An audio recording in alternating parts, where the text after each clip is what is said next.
ya al rato, te le decimos a la secretaria. ¿Y a qué corriente de pintura pertenece? Porque está raro. Está raro porque en este caso hay una combinación entre lo figurativo y lo abstracto. Esa es una cosa interesante. A color obviamente se ve mejor. Sí. Está la parte del... Bueno, están los claroscuros clásicos de la pintura, sí, de este tipo, pero al mismo tiempo está un aviso, por así decirlo, una posibilidad de ver la combinación entre lo figurativo, el retrato como tal, y al mismo tiempo la parte abstracta. Y con todo lo abstracto se le ve como dolor, como sí, algo, sí tiene expresión del rostro. En colores está muy bien. Tiene expresión en el rostro, sí, como de sufrimiento. Sí, pero en la parte, digo, está construido así con triángulos, con círculos y demás, y es una combinación, es un tránsito, digamos, entre lo figurativo, entre el retrato, que la cara se ve bastante bien, no que el personaje esté bien, no, como usted dice, se nota el dolor, se nota la tragedia, pero los colorcitos amarillos, sobre todo el amarillo, un poquito el verde, aunque la combinación con el anaranjado produce un poquito de sensación como de fuego, ¿no? Pero también es una cierta sensación de luminosidad, pero los brazos están levantados hacia el cielo, las manos están levantadas hacia el cielo. Y eso sí es importante. Entonces es una combinación entre lo figurativo y lo abstracto. Sí, en la parte central, en lo que es de hacia arriba, hacia el centro, aparecen los colores más vivos, no del cielo para abajo. Exactamente, los más vivos. Entonces sí es una combinación. A ver si lo logramos ponerlo ahí, se vea más grande. Ahorita le decimos. Muy bien. Sí, es un pintor judío, Abraham Ratner. Ustedes lo pueden buscar y hay más cosas de otros temas bíblicos también. Él murió en 1978, entonces es más o menos contemporáneo, más o menos, ¿no? Y este cuadro es de 1949, entonces no es tan reciente, digamos, pero sí combina los dos aspectos, la parte figurativa y la parte abstracta, que fue la que se impuso después en el arte, ¿no? La parte abstracta, cuando uno ve y no lo entiende nada. Uno ve una figura y no lo entiende. Sí. No la tienen que leer. No la tienen que explicar. Bueno, capítulo 5 del libro de Job, por favor. Dice así: anda, grita, a ver quién te responde. ¿A qué santo vas ahora a recurrir? Al necio lo mata el despecho, y al simple lo remata la envidia. He visto a un necio echar raíces y de pronto hundirse su morada, a sus hijos metidos en problemas, acosados en un juicio sin defensa. El hambriento devorará su cosecha, Dios se la quitará de entre los dientes, y el sediento beberá sus bienes. Pues la desgracia no germina del polvo, ni brota de la tierra el sufrimiento. Nace para el dolor el ser humano, como las chispas que se alzan volando. Yo que tú apelaría a Dios, confiaría a Dios mi causa. Él hace prodigios misteriosos, realiza maravillas sin cuento, derrama lluvia sobre la tierra, envía el agua a los campos, pone a los humildes en lo alto, en lugar seguro a los afligidos. Frustra los planes del astuto, hace que fracasen sus intrigas. Enreda en su astucia a los sabios, arruina los planes tortuosos. En pleno día se topan con tinieblas, van a tientas lo mismo que de noche, pero salva al pobre de lenguas afiladas, lo libra de manos opresoras. Así, el indigente vive con esperanza, pues la maldad cierra su boca. Dichoso aquel a quien Dios corrige. No rechaces la lección del Todopoderoso, porque hiere, pero pone la venda, golpea, pero él mismo cura. Es el libro de Job, capítulo 5, versículos 1 al 17. Oremos. Queremos pedirte, nuestro Dios, en esta mañana tu dirección, y que la orientación de tu espíritu nos toque y nos acompañe para profundizar una vez más en tu palabra, Padre nuestro. Lo pedimos en el nombre de Cristo. Amén. Si hiciéramos el ejercicio de ir palomeando cada verso, no versículo, cada verso, recuerden que cada versículo tiene 2 o hasta 3 versos. Si hiciéramos el ejercicio de ir poniéndole, en este caso, palomita o tachecito a cada verso, nos llevaríamos una gran sorpresa, porque simplemente en estos 17 versículos que leí, el capítulo tiene otros 10 más, hasta 27. Si hiciéramos ese ejercicio, nos sorprendería mucho el hecho de que aquellos versos a los que les pongamos tache, crucecita, sería una manera de demostrar varias cosas, o que no estamos de acuerdo con lo que dicen, o que a lo mejor el texto no lo dice como estamos acostumbrados, porque este pasaje, que es la respuesta, es parte de la respuesta de Elifaz a Job. Está respondiendo, Job explotó en el capítulo 3, es la gran explosión poética de Job. En el 4 responde Elifaz, y en el 5 sigue hablándole Elifaz a su amigo Job. Esa forma de expresarse de Elifaz, como dice nuestro tema de hoy, ahí en la clásica página 4 del Orden del Culto, que es la fuerza de la tradición. Todos los creyentes cristianos somos moldeados en nuestra fe por una tradición. La tradición moldea nuestra fe aún sin darnos cuenta. Nuestra fe, decimos, es bíblica, es evangélica, pero también es tradicional, y es bastante tradicional, porque la fe es moldeada siempre por la tradición. Ahora que renunció, hace muy pocos días, renunció en Inglaterra el arzobispo de Canterbury, el máximo dirigente de la iglesia anglicana, renunció por motivos verdaderamente duros. Él reconoció que no fue capaz de reaccionar ante el abuso de menores de edad que llevó a cabo un abogado que incluso ya falleció, pero que lo hizo al interior del espacio de las iglesias anglicanas. Eso pasó hace más de 10 años, pero el propio arzobispo Justin Welby reconoció que no actuó como debía haberlo hecho.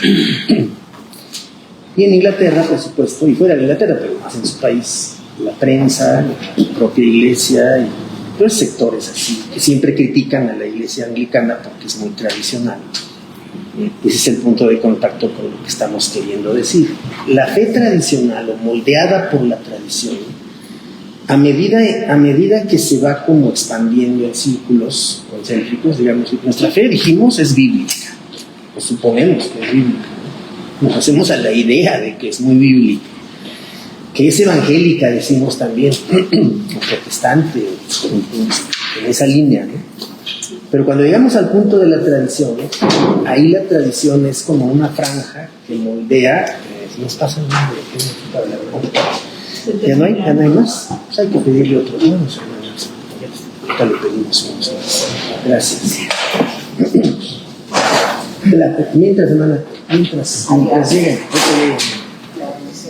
Entonces la fe es moldeada por la tradición, incluso sin darnos cuenta, porque la tradición cristiana atraviesa las confesiones y atraviesa las denominaciones y atraviesa todo lo que es ser cristiano. En este caso en particular, y por eso menciono la iglesia de Inglaterra, porque es una iglesia que siempre se ha debatido entre la tradición y la modernidad. De hecho, adentro de la iglesia anglicana existe una parte que es bastante más parecida al catolicismo, incluso en la ropa litúrgica y todo. La formalidad y el culto es bastante parecido a la iglesia católica, y hay otro sector que es más protestante. La iglesia anglicana siempre ha tenido esa, pues hoy diríamos polaridad o bipolaridad, ¿no? Psicológica, porque se mueven ellos entre la tradición y lo protestante, la tradición que los acerca al catolicismo. Por eso la iglesia anglicana de todo el protestantismo es la iglesia que mejor se entiende con la iglesia católica. En el buen sentido, en el buen sentido del término, porque comparten muchísimos aspectos en la liturgia, en el orden. El arzobispo de Canterbury es como el papa anglicano, ¿no? Aunque cada iglesia es independiente, pero le rinden obediencia al arzobispo de allá, de Inglaterra. Y a mí me confundían al principio. Sí, causa confusión. Pero lo que voy es que si uno acepta la fe tradicional que lo ha moldeado, ahorita que leímos el capítulo 5 de Job, del 1 al 17, estábamos proponiendo, no lo vamos a hacer exactamente, pero si tomáramos cada verso y lo fuéramos palomeando o tachando, vamos a ver solamente los 5 primeros versículos, a ver qué tachamos y a ver qué palomeamos. No les digo que lo hagan en su Biblia, ¿no? Pero vamos viendo cómo está esta. Gracias. ¿Cómo está esta? En el primer versículo hay 4. En el primer versículo hay. Bueno, en esta versión hay 2, pero pueden ser más, ¿no? Sí. Pero es la pregunta directa. ¿A qué santo vas ahora a recurrir? ¿Esa merece palomita o tacho? Palomita. ¿Quién sabe? ¿A qué santo vas a recurrir? ¿A qué santo vas a recurrir? Lo que pasa es que Elifaz está presionando a Job y le está diciendo cosas que se salen de registro. ¿Qué versión es esta? Es la versión La Palabra. ¿La palabra? La Palabra. Está ahí. ¿Ahora qué vas a hacer? Sí. Y luego sigue, al necio lo mata el despecho, y es un proverbio, al necio lo mata, y tiene 2 partes, al necio lo mata el despecho y al simple lo remata la envidia. Palomita o tacho, quién sabe, ¿no? Y luego, he visto a un necio echar raíces y de pronto hundirse su morada, y se sigue, a sus hijos metidos en problemas, acosados en un juicio sin defensa. Pero este 5 me parece terrible, terrible.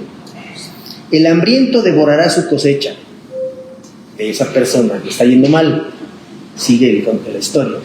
Y entre corchetes dice acá, entre guiones dice, Dios se la quitará de entre los dientes y el sediento beberá sus bienes. Está describiendo una espiral de tragedia, de sucesos negativos, ¿no? Y luego en el 6, pues la desgracia no germina del polvo, ni brota de la tierra el sufrimiento. Este es un aforismo perfecto en el versículo 6. Es un aforismo impecable, perfecto. Pues la desgracia no germina del polvo, ni brota de la tierra el sufrimiento. ¿Qué quiere decir el versículo 6? El versículo 6 quiere decir que la desgracia se construye, que la tragedia es un proceso, que el mal en el mundo es una construcción humana, que todo lo que sucede negativamente en la historia y en la sociedad, la desgracia no germina del polvo, no sale de la nada, ni brota de la tierra el sufrimiento. Y luego el 7 agrega algo que también es muy duro y dice, nace para el dolor el ser humano, como las chispas que se alzan volando. Es difícil ponerle palomita o tache a varios de estos versos. Es difícil, ¿no? Es difícil porque en el momento en que nosotros decidamos poner tache o palomita, en ese momento estamos siendo manipulados por la tradición que moldeó nuestra vida. Y no nos damos cuenta. Dice la página 4 de nuestro orden lectivo. El tema es la fuerza de la tradición. La tradición tiene mucha fuerza, en todo. Las convicciones de los visitantes, de los amigos de Job, se basan en 2 principios que ellos consideraban absolutos y que en el capítulo 5 y demás, cuando hablan los amigos de Job, reaparecen todo el tiempo sus principios, sus convicciones. 1. Dios retribuye siempre al hombre antes de su muerte. Aquí no hay pagos o retribuciones después de la muerte. Después de la muerte no sabemos qué pasa, dice Job. Para Job no se sabe qué pasa después de la muerte, porque Dios retribuye antes de la muerte, no retribuye después. retribuye antes para Job, para los amigos de Job, para la tradición de fe que los había formado a ellos. La tradición de fe que formó a los amigos de Job evidentemente no es la misma tradición de fe que nos ha formado a nosotros. Evidentemente no es igual. Tiene puntos en común la tradición de ellos con la nuestra, y habría que ver si estamos de acuerdo con estos dos principios o no. Estos dos que están ahí. Primero, que Dios retribuye siempre al hombre antes de su muerte. Tendríamos que discutir eso. Y número dos, siempre se verifica una proporción exacta entre las obras y su sanción.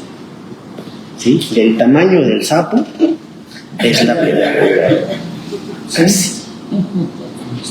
El tamaño del sapo es la pedrada. Dios siempre se verifica una proporción exacta entre las obras hechas, buenas o malas, en este caso las malas, y su sanción.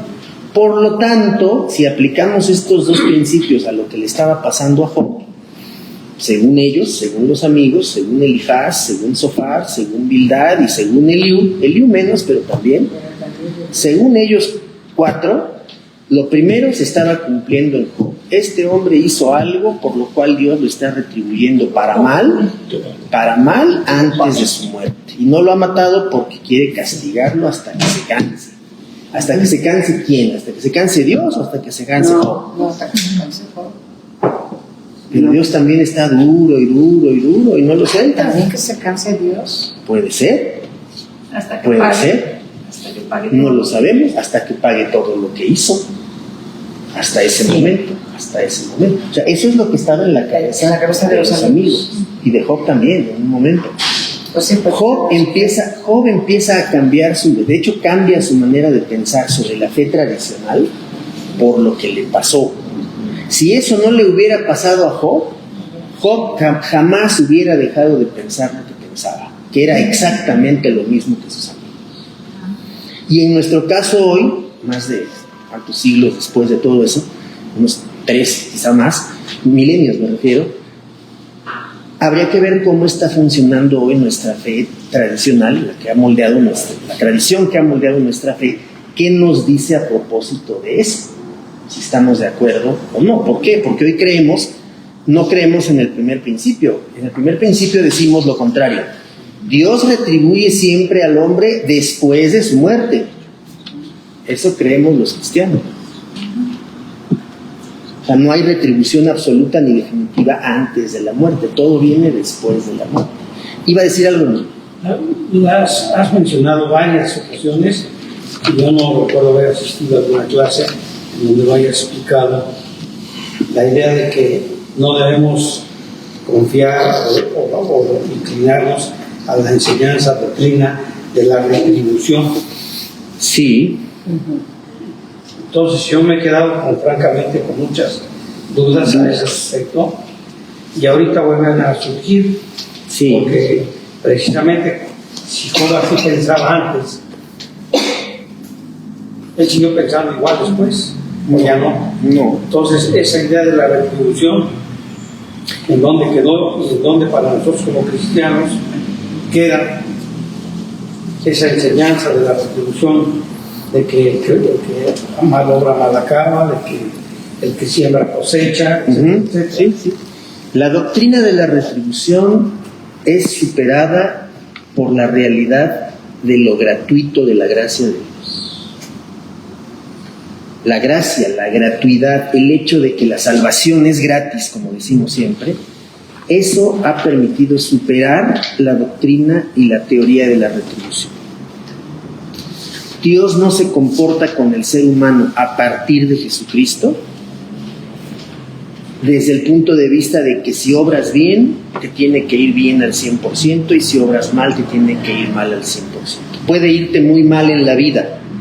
Eres creyente en Jesucristo, no participas de la doctrina de la retribución, porque como dice San Pablo, ya no vivimos bajo la ley, sino bajo la gracia. Y la gracia de Dios en Jesucristo ilumina todo lo que nos pasa, bueno o malo. Si hay riqueza, qué bien. Si hay pobreza, también. Le damos gracias a Dios. en la riqueza y en la pobreza. ¿Dios quiere que seamos ricos? No. ¿Dios quiere que seamos pobres? No. Dios quiere que vivamos la vida como nos toca vivir y en las circunstancias que enfrentemos, ser objeto de la gracia de Dios todo el tiempo. Logramos ser ricos, qué bueno. Seguimos en la pobreza, qué bueno también, porque la gracia de Dios no nos abandona. Pero la doctrina de la retribución es superada por la gracia de Dios en Jesucristo. Y es superada de manera absoluta, por la gratuidad, porque todo es gratis. Bueno, siempre lo fue, de hecho. Pero estas creencias tradicionales, por eso insistimos hoy en la idea de la tradición. Estas dos eran las ideas tradicionales. Para nosotros ya cambiaron. La uno, Dios retribuye siempre al hombre antes de su muerte. No, puede retribuirlo entre comillas antes, le puede dar cosas buenas, le puede dar cosas malas, como dice Proverbios. Ya lo hemos recordado en esa oración preciosa. Señor, no me des demasiado porque me voy a olvidar de ti. Pero tampoco me des tan poquito porque también me voy a olvidar de ti. O sea, no seas ni exagerado para darme cosas buenas, ni exagerado para darme cosas malas. Pero también es Antiguo Testamento, Proverbios. Proverbios todavía no está filtrado por la gracia de Jesucristo. Sí. Pero aún así Proverbios es útil porque nos enseña a distinguir y a afirmar con meridiana claridad, así linealmente, verticalmente, nos enseña a distinguir que cualquiera de las dos cosas nos puede apartar de Dios. Tener mucho nos puede apartar de Dios y tener muy poco también. Porque entonces pobreza y riqueza son realidades relativas, realidades incluso aleatorias, realidades incluso inesperadas. Me saco la lotería un día y de la noche a la mañana dejé de ser pobre. Gloria a Dios, qué bueno. Pero es que está prohibido jugar a la lotería para el evangélico cristiano. ¿Dónde dice eso? ¿Dónde dice eso que el creyente no pueda comprarse un billete de lotería? ¿Dónde dice? ¿Es ilegal comprar un billete de lotería? ¿Es un pecado? ¿Es un delito? ¿A quién se agravia con que yo me compre un billete de lotería? ¿A quién? Eso no es retribución. ¿Cómo? Eso no es retribución. No, porque estoy formando parte de un sistema. El sistema me ofrece esa posibilidad. Yo participo del sistema, no es ilegal, no es delito, lo compro, me lo saco y gloria a Dios. Y si no me lo saco, también gloria a Dios. Libre albedrío. Lo que pasa es que Claro. siempre se ha insistido en que No se ha dependemos de insistido, la no se ha suerte, insistido, no, Bueno, sí. déjame terminar. Se ha satanizado, hay que decirlo como es.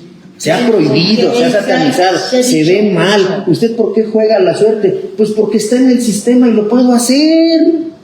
¿En qué agravio a Dios que me cobre mi billete? O que le entre a las mielas. ¿En qué? O a tantas apuestas que hay ahora en internet. ¿En qué agravio a Dios? Y nada, porque el sistema me lo permite. Tengo el dinero, tengo la posibilidad. El billetito me cuesta máximo 500,000 pesos. O me compro una serie completa y me lo saco. Gloria a Dios. Diga. No sé si también la suerte entró para elegir al apóstol que faltaba cuando fue. Entró en juegos. Sí, De hecho, existía. Entró Eso y viene- nosotros decimos que no debemos hacer Ese era el famoso Urim y el Tumim. Exacto. Sí, El Urim y el Tumim eran como unos dados, se dejaba la suerte. Pero se entendía que la suerte, entre comillas, estaba guiada por Dios y que el Urim y el Tumim eran medios de revelación de Dios. Sí. No, tampoco estaba fuera del esquema. Era parte de la fe tradicional. Pero bueno, sigue diciendo, pues no vamos a acabar. De aquí se deducen inmediatamente dos ecuaciones que se encuentran en la sabiduría tradicional. Otra vez, fe tradicional, sabiduría tradicional. Y aquí está la tradición haciendo de nosotros lo que ella quiere. La tradición, así como la entendemos, en la parte no negativa ni positiva, simplemente es así. La tradición nos hace como quiere, nos moldea. Esto, por ejemplo, que acabamos de recordar, y por eso yo le insistí a la hermana, es que no se nos menciona negativo. No, se sataniza participar de cosas como eso. ¿Por qué? Porque si juegas a la suerte, estás dudando de que Dios está guiándote y ayudándote. ¿Por qué? Está allí. Me gustó el numerito terminado en 27, porque es el día de mi cumpleaños o de mi día de bodas.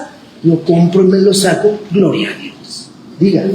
Pero no decimos que Dios tiene todo bajo control. Entonces, Vamos. pero si me lo saco, Pues nada más le doy su diezmo. claro. Pero a ver, tomando en cuenta lo que usted acaba de decir, a ver, eso está en el sistema y no hay nada que me prohíba que yo lo haga. ¿Se ve mal? Puede ser para estas mentalidades tradicionales. Para la fe moldeada por la tradición, no debes jugar a la lotería, ni a las quinielas, ni a esto, ni a aquello. Juegos de azar. Pues, no, es que es diferente. ¿Así? Es otra cosa. Bueno. Se parecen, pero no son iguales. En esta cuestión de la lotería y esto, a ver, ¿el Señor qué quiere? ¿Que yo deje de ser pobre o no quiere? No, pues sí, me da la lotería. No lo sé. Eso no lo podemos responder así. ¿Dios quiere que yo salga de la pobreza? ¿Quién sabe? Está en el designio divino eso que pasa con cada uno de nosotros. Y falta ver cuál es el límite exacto entre la pobreza y la riqueza. Con cuánto podemos decir que somos pobres y con cuánto decimos que somos ricos. Es muy relativo. ¿Cuál es el estándar de riqueza? Exactamente, ese es otro asunto. ¿Por qué no nací rica si Dios quería que fuera rica? Exactamente, así. Pero vamos rápido al punto. El punto ahí tradicional tiene que ver, a ver, Dios en su designio ha mostrado todo lo que quiere para su pueblo y para sus hijos e hijas. Los hijos e hijas tomamos la voluntad de Dios como nos va llegando y nos vamos acomodando a eso. Y las señales que Dios nos va mostrando en la vida para crecer, para invertir, para progresar, para esto, para aquello, se deben de tomar en el momento que llega. Es lo mismo que comprarse un billete de lotería. Es lo mismo. Es exactamente igual. ¿Por qué? Porque estamos dentro de un sistema. Sí, el otro día en la clase de Benito Juárez salió el tema de cuando Jesús pagó el impuesto del templo.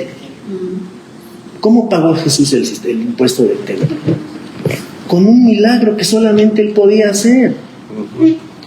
Y llegan y le recuerdan, oye Señor, debes el impuesto del templo. Dice el Señor, sí es cierto, se me pasó la fecha. ¿Qué hacemos? ¿Sabes qué? A ver tú, Bartolomé, tú ve y acércate aquí al niño chiquito que anda por ahí, pescas el primer pez que encuentres, lo abres y ahí vas a encontrar la moneda.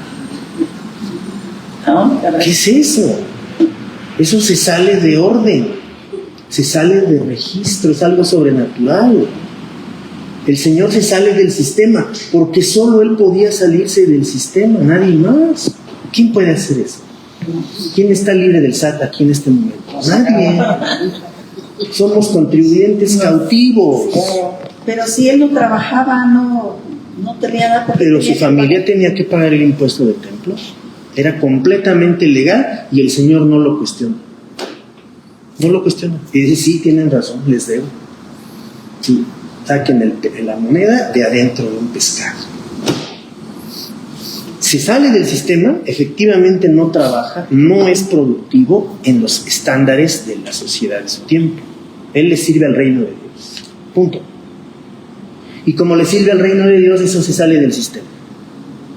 Además, y voy a usar la palabra pero con mucho cuidado porque además está grabando, en Lucas capítulo 8 aparecen la lista de mujeres que acompañaba a Jesús y lo mantenía. Jesús era un mantenido, comillas. Jesús no trabajaba para el sistema. Jesús trabajaba para el reino de Dios y por lo tanto tenía que ser un mantenido. ¿Y quién lo mantuvo? Las mujeres. Las mujeres. Las mujeres. A veces cuando uno dice eso, a veces no.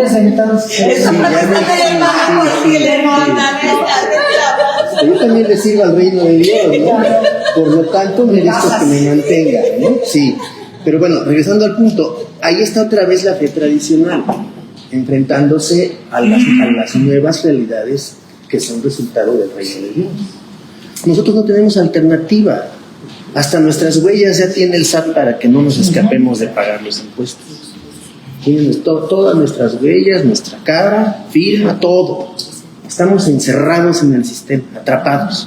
No podemos escaparnos. El Señor no, el Señor estaba fuera del sistema. Se salió del sistema. ¿De dónde sacó el Señor esta moneda para pagar el impuesto? Pues de un pez que nos encontramos en el río que Él nos mandó a sacar, lo abrimos y ahí estaba la monedita. ¿Y cómo le hizo para ponerle? Pues es que el pez se tragó la moneda. O sea, era lo que... Pero el Señor hace algo sobrenatural para salirse del sistema. ¿Con qué pez? ¿Cuándo anís? ¿No? Entonces, el salirse del sistema, para nosotros hoy, entre comillas, equivaldría, como lo hace Job después de todo lo que vive, hasta que pasa todo lo que vive Job, y es muy probable que los amigos también hayan cambiado su manera de pensar después de lo que pasó, es muy probable, porque dice acá, se deducen dos ecuaciones que se encuentran en la sabiduría tradicional: virtud igual a felicidad, desgracia igual a castigo. Esa es la que son las ecuaciones normales, entre comillas. También Job, y vean ustedes lo que decíamos hace un momento, en los días de su otoño, dice el texto, pensaba que era normal esperar la felicidad cuando uno vivía como justo. Y ahí están las citas, capítulo 29, capítulo 30. Allí abiertamente se dice que Job pensaba también como sus amigos, porque su fe, la fe de Job, ¿quién la había moldeado? ¿Quién? Lo acabamos de decir, la tradición. La tradición moldea nuestra fe. La tradición de fe nos ha dicho que es malo comprarse un billetito de lotería. Y nosotros lo hemos aceptado. Sin chistar. Bueno, sí. ¿Cómo es jugarse a la suerte? ¿Cómo es dudar de la obra de Dios en mi vida? El Señor quiere que yo trabaje, yo me quiero brincar la tranca pegándole al gordo. ¿Pegarle al gordo es brincarse la tranca en relación con la voluntad de Dios? No,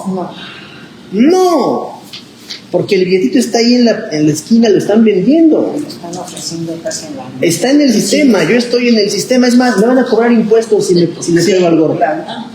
No, sí, claro. Voy a cobrar y ya me quitan el impuesto y me llevo. ¿Es malo? No. La fe tradicional dice sí, porque estás cuestionando la voluntad de Dios. Porque Dios no quiere que hagas eso porque estás dudando de su voluntad. No. Termina. Este es el único punto en que coincide con la problemática ¿qué? Tradicional. Porque después de eso y a partir de eso y en todo el libro, sistemáticamente, o más bien dicho poéticamente, pero también sistemáticamente, Job va a estar rechazando todo el tiempo todas las conclusiones de sus amigos. Tú tienes un pecado oculto que no has confesado, y Job dice, no. Dios está contra ti porque eres un pecador irredento, y Job dice, no. Tu familia ha de haber pecado y de seguro te viene la carga sobre ti y Dios está encima de ti por eso. Y Job dice, no. Y todo el tiempo Job está diciendo, no fue así, no es así. La fe tradicional nos enseñó esto, pero a mí no me está pasando eso por lo que dice la fe tradicional. Yo quiero que Dios me explique por qué me tiene en esta condición.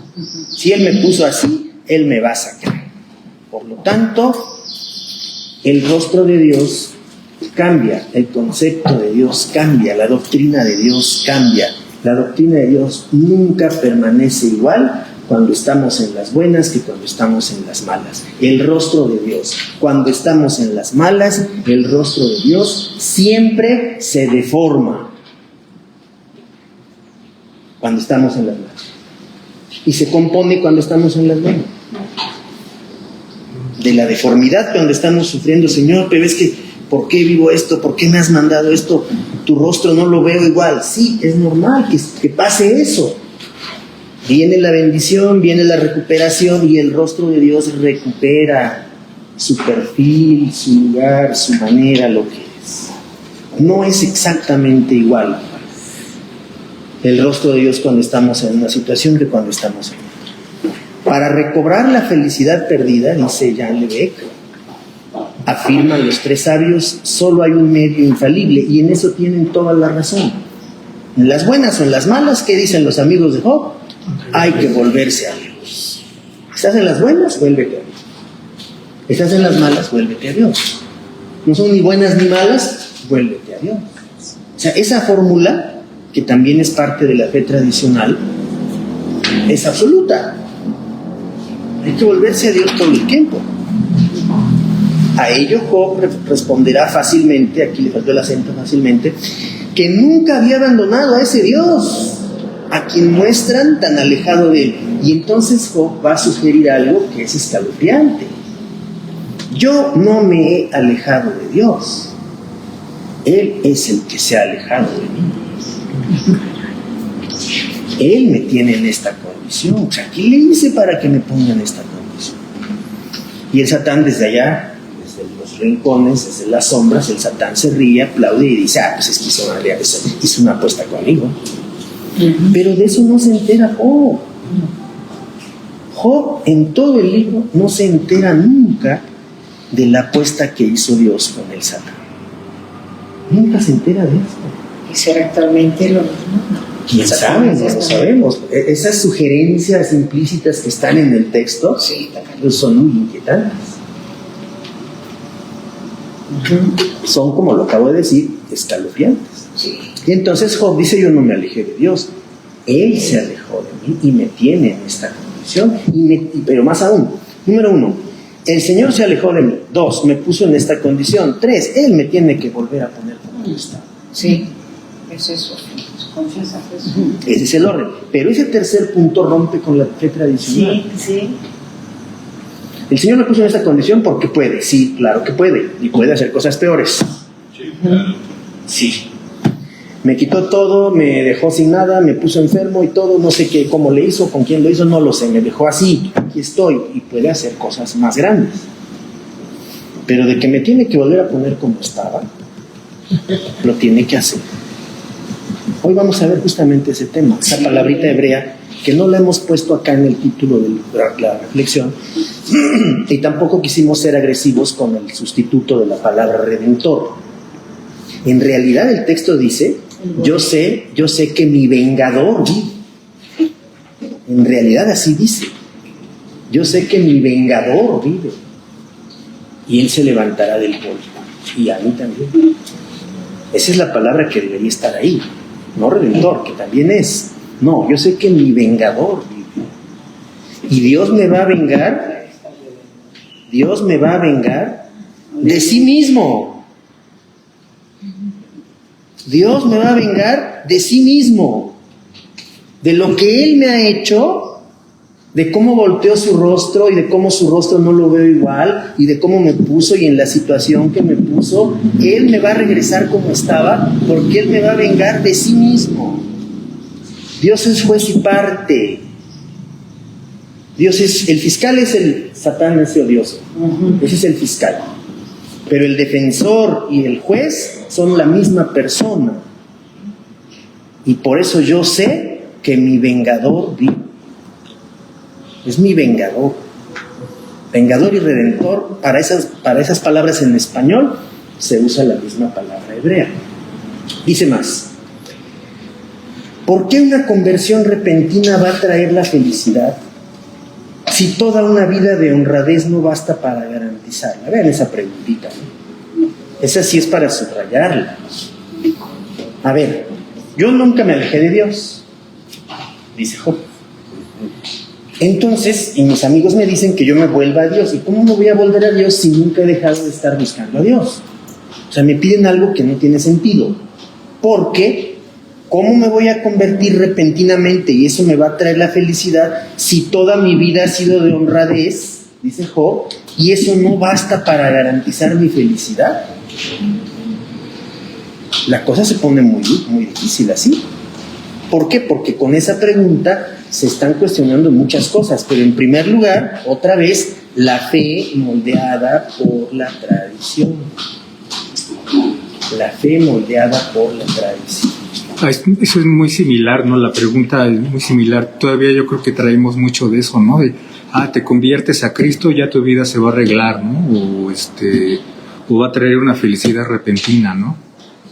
Sí, porque la conversión verdadera, incluso psicológicamente hablando, puede sentirse que de manera instantánea, sí, se siente algo. Hoy les voy a sugerir un par de lecturas muy interesantes al respecto. Siempre la conversión es un proceso. Siempre. Incluso cuando uno pone en la fecha, en la primera página de su Biblia, yo me entregué al Señor, o el Señor se encontró conmigo el 30 de diciembre de 1960. Y lo pone uno en su primera página de su Biblia y lo recuerda. El día en que uno sintió la carga, el golpe de la obra de Dios en la vida de uno. Pero cuando eso pasa, eso es la punta del iceberg que el Espíritu Santo había trabajado antes con uno. Porque el Espíritu estaba trabajando para llegar hacia eso. Pero la conversión no termina con eso. La conversión es un proceso siempre. Y por eso la pregunta, en efecto, plantea también la duda sobre esa otra parte de la fe tradicional. Te conviertes y al otro día ya eres 100% feliz. No necesariamente. Pues es la idea que se ve. Es la idea, es parte de la fe tradicional. Es la manera en que la tradición moldea nuestra fe. Para bien y para mal. Yo no estoy diciendo que todo lo que nos enseña la tradición está mal. Yo no estoy diciendo eso. Lo que estoy diciendo es que hay aspectos de la tradición que moldean nuestra fe que con el paso del tiempo tenemos que ir adaptando, modificando, corrigiendo para ver las cosas desde otro punto de vista, como esto de la lotería. Es casi una broma plantearlo así. Y lo hemos planteado en términos un poco jocosos, pero la cosa es seria. La cosa es seria porque la tradición ha moldeado nuestra fe y nos ha enseñado que no debemos comprar billetes de lotería, porque somos cristianos y confiamos en la obra de Dios. Señor, permite que me la saque. A lo mejor puedes ayudarme a entender qué cosas no las entiendo o no las acepto. Más bien, El aspecto de la tradición del pueblo judío. sí. Si la tradición afecta a nuestra fe, en el caso del pueblo judío, que eran muy tradicionalistas, cómo afectó y cómo se desenvolvió en el pasado, y lo más duro para mí ahora es en el presente, la tradición que siguieron en su fe actual. El judaísmo también se ha transformado con el paso del tiempo. Claro. El simple hecho de que ahora haya mujeres rabinas ya es un avance. El judaísmo no se ha quedado estancado. Y le pasa lo mismo que al cristianismo. Son religiones hermanas, o primas, si quieren decir, muy cercanas. Al judaísmo lo que le ha pasado, como a todas las demás religiones también, es que siempre surgen en su interior, de todas las religiones, surgen impulsos renovadores que se oponen a algunos aspectos de la tradición. De eso estamos hablando hoy. En todas las religiones están los sectores duros que se niegan a transformarse, que se niegan a renovarse. Eso le ha pasado al judaísmo también. Por eso ha habido pensadores que no necesariamente son rabinos. Hay algunos que sí. Aquí en México hemos tenido la desdicha y la mala fortuna de que nos mandan rabinos argentinos. Perdón. Pero esos rabinos argentinos que andan acá en Polanco son de una superficialidad tristísima. ¿Por qué? Porque este tipo de rabinos latinoamericanos que han llegado a México forman parte de las corrientes renovadoras. De hecho, de ahí vienen, de las corrientes nuevas. Pero algo sucede con nuestros rabinos latinoamericanos en general, que no han logrado filtrar esa vertiente renovadora. Se sienten muy representantes de la tradición judía. Y es verdad, tienen razón. Pero en el momento en que enfrentan, por ejemplo, las nuevas generaciones, la misma problemática que hablamos de las juventudes en el protestantismo, la enfrentan también el judaísmo en los diferentes países. No saben qué hacer con los jóvenes. Es un problema también para ellos. Las nuevas generaciones de judíos, ¿cómo enseñarles la fe tradicional? ¿Me explico? Sí. ¿Por qué? Porque los jóvenes son los que cuestionan, preguntan, dudan y sacan de quicio. Y entonces la fe tradicional a veces no alcanza a responder lo que la juventud pregunta o sugiere. Hay que cambiar esto, hay que cambiar aquello, hay que hacer esto mejor. Y la tradición dice, no, tenemos que seguir haciendo esto porque así nos lo enseñaron y así hay que seguir. Y entonces esos procesos renovadores no pegan lo suficiente. Pero el judaísmo también tiene vertientes muy renovadoras. En la parte cultural, en la parte litúrgica, en la parte sociopolítica y demás, sí hay fuertes corrientes que lo hacen. Entonces, esa parte es la que estamos viendo acá. El verdadero problema para Job no es aceptar una conversión. Casi Job les dice a sus amigos, pues si quieren me convierto otra vez a nuestro Dios, no hay problema. Yo me vuelvo a convertir si quieren, no pasa nada. Me convierto otra vez al Señor. Ese no es el problema, dice. Sino saber qué es lo que Dios le reprocha. Su problema no está en la conversión, sino por qué es lo que Dios me reprocha. Lo que Job rechaza ante todo, ¿qué es? Es el silencio de Dios. Y es el reproche judío, por cierto, posterior, digamos, entre lo que sería más o menos la Edad Media y el siglo XIX, que es mucho tiempo. Ese reproche ha sido el reproche judío por excelencia, por excelencia hacia Dios. ¿Por qué no nos habla? ¿Por qué en Auschwitz? ¿Por qué en los campos de concentración? ¿Por qué en los hornos terribles del nazismo? ¿Por qué Dios no nos habla? ¿Dónde estaba Dios cuando pasó eso? Después de la Segunda Guerra Mundial, los pensadores judíos han seguido preguntándose eso. Hay un libro precioso en español que se llama así, El silencio de Dios. Precioso, de un autor judío francés. El silencio.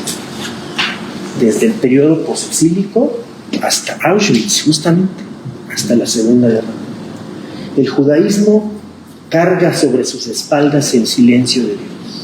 Es lo mismo que vivió Job. Se siente abandonado, distanciado de Dios y le reclama por qué no le dice algo, y lo que le va a decir no es lo que él espera después, ya que ese silencio no solamente lo deja indefenso contra las interpretaciones amargas de sus amigos, porque no lo acompaña para discutirle a los amigos. Job solito tiene que pelearse con ellos, sino que parece condenar su fidelidad pasada de servir.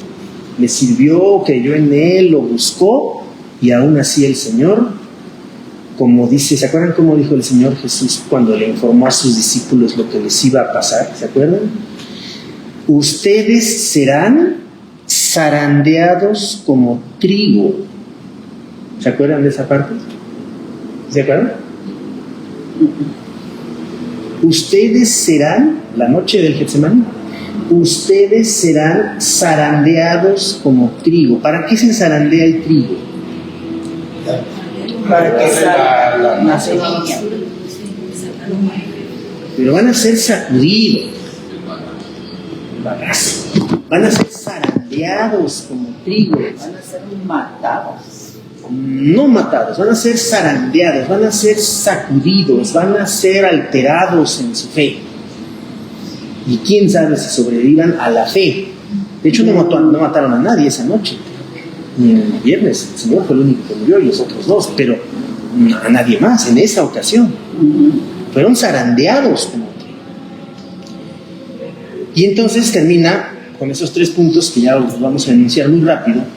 Los amigos de Job desarrollan con predilección 3 temas, los clásicos, obviamente. La tradición otra vez a todo lo que da.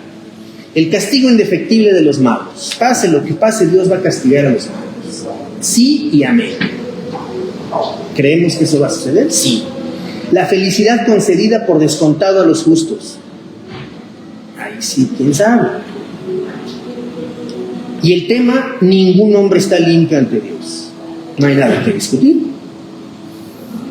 De los 3 puntos, el 1 y el 3 son indiscutibles. El 2, quién sabe. La suerte de los malvados. ¿Cómo le va a los malvados? Depende. Si no hay retribución definitiva más que antes de la muerte, porque en ese momento no se está pensando en el más allá. No, este va a ir al infierno. Nadie pensaba eso en la época de Job. Nadie pensaba eso. A un malvado le está yendo bien. ¡Qué escándalo!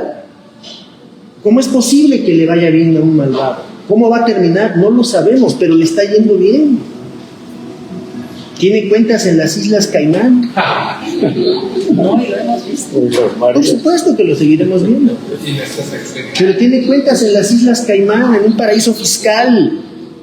y el Señor se dedica a negocios ilícitos. ¿Cómo es que Dios permite eso? Pues porque estamos aquí abajo en el mundo, no estamos en el cielo, no estamos en el reino de Dios todavía. Por lo tanto, ¿eso puede suceder? Sí. Oiga, pastor, una pregunta. ¿Puede ser en términos indefinidos? ¿Quién sabe? Solo Dios lo sabe. ¿Pero al malo le puede ir bien? Sí. Diga. Y ahí entra también lo que dice la verdad, de que no nos sorprendamos de que si al malo le va bien, que porque tendrá su recompensa. Doctrina de la retribución tradicional. Ese versículo es doctrina de la retribución tradicional. La primera parte es la importante. No te sorprendas de que le vaya bien al malo. No te sorprendas. Va a tener su retribución, sí y sí. Y va a ser como Dios quiera, no como a nosotros nos guste. El mundo no es como nos gusta a nosotros, sino como quiere Dios que sea. Y cuesta mucho trabajo entender eso. Sí, ¿verdad? El mundo no es como nosotros quisiéramos. Es que ¿por qué ganó Trump? Porque la dinámica interna y política de ese país llegó hacia eso. Iba hacia eso desde hace muchos años. El señor trabajó 4 años en campaña. 4 completos, desde el día que hizo lo que hizo con el Capitolio, el 6 de enero de 2021, que fue el día que yo salí del hospital. Desde ese día el señor se dedicó 4 años completos a trabajar para regresar a la presidencia, y ahí está otra vez. ¿Dios quiso eso? Sí, mediante la dinámica interna de la política de ese país, que hacia eso iba. No, es que es la necesidad del mismo pueblo. ¿Necesidad en qué sentido? En el sentido de que este señor ha dado resultados para estas personas, porque si quiere seguir siendo líder de ¿Resultados? Sí, si quiere, yo lo entiendo así.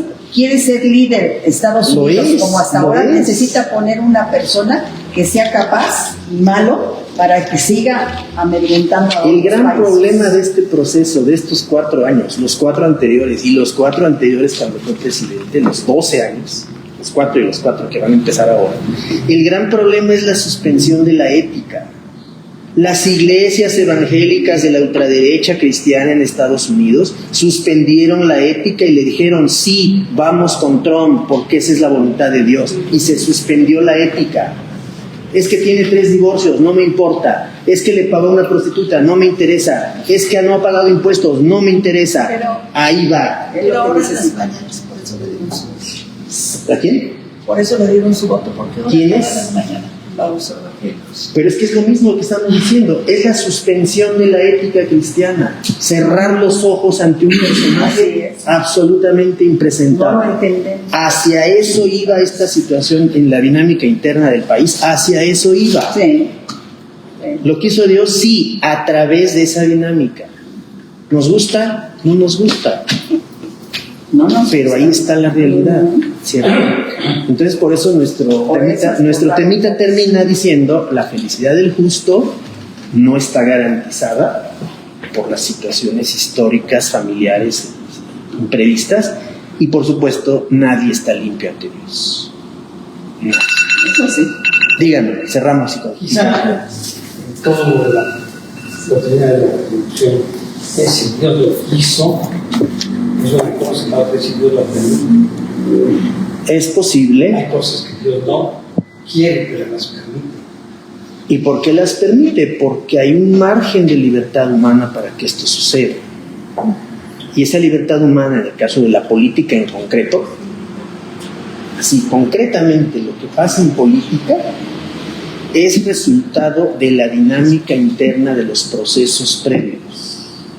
En política nada es casualidad, Claro, claro que sí. nada. Aristóteles decía que la política es el arte de lo posible. ¿Era posible que este señor regresara? Sí. ¿El sistema lo permite? Sí. ¿Él se aprovechó del sistema para regresar? Sí. ¿Lo logró? Sí. ¿Qué va a pasar? ¿Quién sabe? Sí, no lo entendemos. No es que no lo entendamos, es que no sabemos qué va a pasar. Vamos a ir viendo, nos va a tocar verlo. Sí, el primer día, el otro día que subo, van a empezar los decretos ejecutivos y en la frontera ya están haciendo planes para cerrarla y todo lo que viene. Lo vamos a ver. ¿Lo vamos a entender? Sí, sí lo vamos a entender. ¿Nos gusta? No. ¿Lo permite Dios? Sí. ¿Por qué? Porque es parte de los procesos de la dinámica interna de una sociedad Es lo que, que iba y va hacia eso. es lo que necesita el pueblo. por No, eso- no necesariamente. No, ahí sí vamos a tener que discutir. Populismo de derecha es Trump. Hay populismos de derecha y populismos de izquierda. Trump es un populista de derecha. Sí, claro. Punto. Sí, O sí. sea, esa es una clave política para entender el proceso. Ya nuestra fe, y que si Dios quiere, que si Dios permite, esa es otra historia, interpretación religiosa y bíblica. Teoría política pura. Este señor es un populista de derecha. ¿Hay populismos de derecha? Sí, ahí está Trump. ¿Hay populismo de izquierda? También. Ahí está Maduro. Y el que me diga. ¿Sí? Hay populismos de derecha y de izquierda. Esa clave política ayuda a entender el proceso. ¿Nos gusta? No. Pero podemos entender el proceso porque está evolucionando así. Vámonos al punto. Dejamos